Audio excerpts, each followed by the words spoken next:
पावसाळा सुरू झालेल्याने रायगड जिल्ह्यामध्ये उंच डोंगरावरनं कोसळणारे धबधबे, त्याचप्रमाणे नदी नाल्यामधनं खळखळत वाहणारं पाणी आहे ते व्हायला लागलेलं आहे आणि हे पाणी आहे जे धबधबे आहे हे पर्यटकांना खुणावत असतात। मोठ्या प्रमाणामध्ये मुंबई असेल, पुणे असेल, त्याप्रमाणे महाराष्ट्रातनं इतर ठिकाणी पर्यटक आहे ते रायगड जिल्ह्यामध्ये पावसाळी मौज मजेसाठी येत असतात।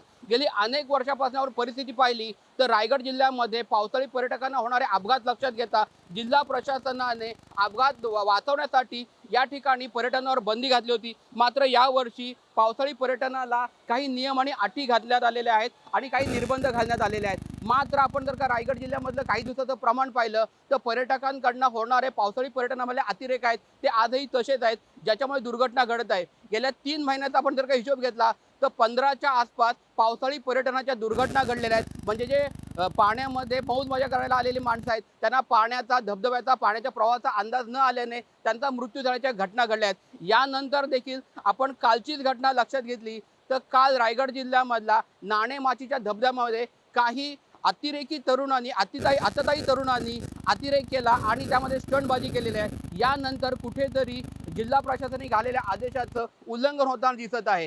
पावसाळी पर्यटनाची मौज मजा लुटा, मात्र त्याकरता घालण्यात आलेल्या निर्बंधाचं पालन देखील करा, असं कुठेतरी यामध्ये भावना व्यक्त होत आहेत। अशी जर का परिस्थिती लागली तर भविष्यामध्ये रायगड जिल्ह्यामध्ये पुन्हा एकदा पावसाळी पर्यटनावर बंदी आणण्याची शक्यता निर्माण झाली आहे। तो व्हिडिओ आमच्याही पाहण्यात आला।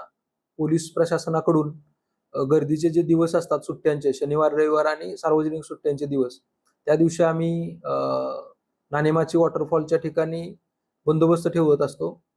त्याचबरोबर त्या ठिकाणी प्रतिबंधात्मक आदेश निघण्याकामी आम्ही उपविभागीय अधिकारी महाड यांना पत्रव्यवहार केलेला आहे। तसेच ज्या ठिकाणी स्टंट केलेले आहेत ती जागा वन विभागाच्या अखत्यारीत असल्यामुळे आम्ही वन विभागाला सुद्धा त्यांच्या जागेमध्ये बेकायदेशीर प्रवेश करून स्टंटबाजी केल्याबद्दल कारवाई आम्ही पत्रव्यवहार केलेला आहे। प्रतिबंधात्मक आदेश प्राप्त होताच आम्ही असे स्टंटबाजी करणाऱ्या युवकांच्या विरोधामध्ये प्रचलित कायद्यानुसार कारवाई करणार आहोत। सचिन कदम, साम टीव्ही, रायगड।